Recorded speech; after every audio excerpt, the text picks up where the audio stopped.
With Guru's grace and Divine's grace, I am continuing this journey.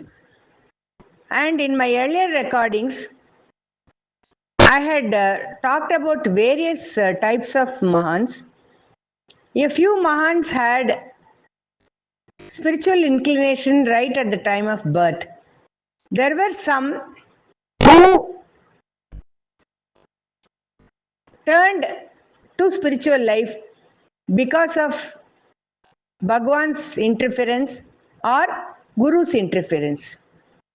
And generally we see in society, it is the seekers or it is the aspirants, spiritual aspirants who go in search of gurus. And at this point of time when Guru Purnima is fast approaching, I am going to narrate a special story where a guru interfered his one individual's life and this individual how he turned later on. Most of you are aware of this individual about whom I am going to talk. He had devised methodology for Bhajan Sampradaya and he was Swami HARIDAS GIRI, who lived in South India. To make this story very short and crisp, Swami HARIDAS GIRI was highly educated and he was holding a very senior job in tea plantation in some other country. As his routine would take him to the fields every day, one day he observed fire in front of him at a distance. And he observed it and he showed to the people with whom he was going. Only he could see, but his friends could not see. I should not say friends, his employees could not see. Next day, he changed those two people and he took two new people. And three of them were going. The fire was there. He was able to see. They were not able to see. He wanted to extinguish that fire because in plantation, there is a possibility of forest fire. But since they could not see that, he was not able to understand why this was happening and he was little confused. And he came back to his bungalow and he was given all facilities with a huge bungalow with servants and with a very good salary. He was leading a nice life. This kind of disturbance happened to him. He was not knowing how to handle that. And soon after that, one day his front gate or front door, there was some banging. And this time, he understood that maybe some wild animals have come to create some trouble. First it was the fire, now wild animals.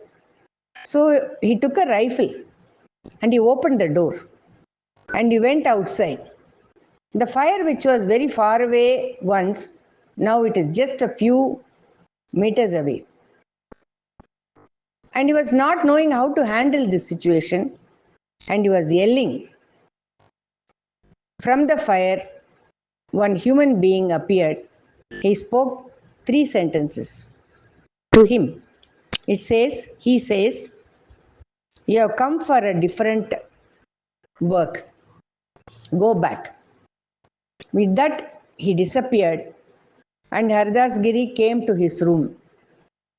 When I was hearing, I thought at that time itself his life changed. From that post, what he was holding, I think he turned to somebody different. He came back to his bungalow and next day, he didn't report his duty on time. He went late.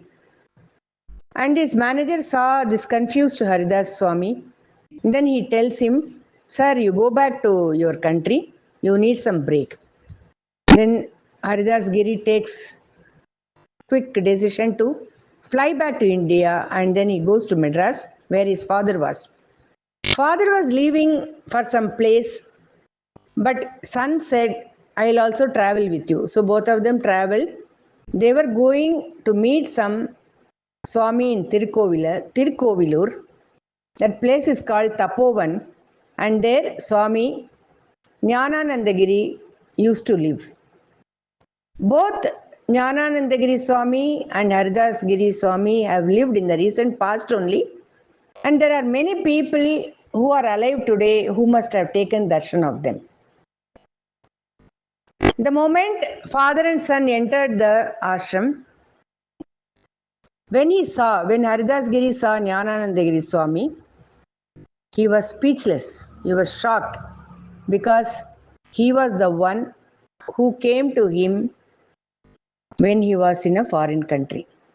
He had not seen him before. Only now he is seeing. So after he told him to come back, he came back, and then Jnananandagiri asked his father to hand over Haridas Giri to him. Then ashram life starts for Haridas Giri Swami. The way he did Guru Seva, in one word, when he said that, it created a lot of positivity. Definitely it will create positivity in everybody who is hearing this. He says, the way how I served my Guru was, I was available to him because every moment I wanted to be available to him. Whenever he needed me, I wanted to be with him. So that was the commitment with which he served him. And then he goes to Himalayas, and then he became very tough for the weather changes, and he comes back, and one day Swami Jnananandagiri tells him, it is time for you to pick up some knowledge about Shastras, Vedas, Upanishads, etc. Haridas Giri Swami says, since his line of activity was different, now he may find it very difficult to pick up. Soon after that, he had a very weird dream, and then I am not going into the details of the dream because of lack of time, but he comes and reports to his Guru that I had this kind of a dream, whether it was good or it is bad. After that, as an answer, Swami Jnananandagiri puts his feet on the head of the disciple, and from that moment he got all the knowledge. He never went to any Gurukulam. He never sat under any Guru for a long time. But whatever he had to gain, he gained. When he narrated this, he says, I just opened my mouth. My Swami is coming through me with his blessing, and with his grace, I am able to narrate. I am able to tell everything. It is all because of his blessing and grace. That is a type of disciple, and that is a type of Guru. And whenever we hear such stories, we also feel that one day it should happen in our lives also. And Swami Haridas Giri devised a method, devised, I should say, curriculum type, that is Paddhati in Sanskrit they say. And many people all over the world are following his method. And one can hear his bhajans also. And he attained Jal Samadhi somewhere in north. With this astonishing narration, I am ending this recording. At this point of time, when Guru Purnima is nearby, I wish and hope that all of us who are spiritual seekers get connected to such gurus, and we should seek their blessings and we should have their grace. Thank you.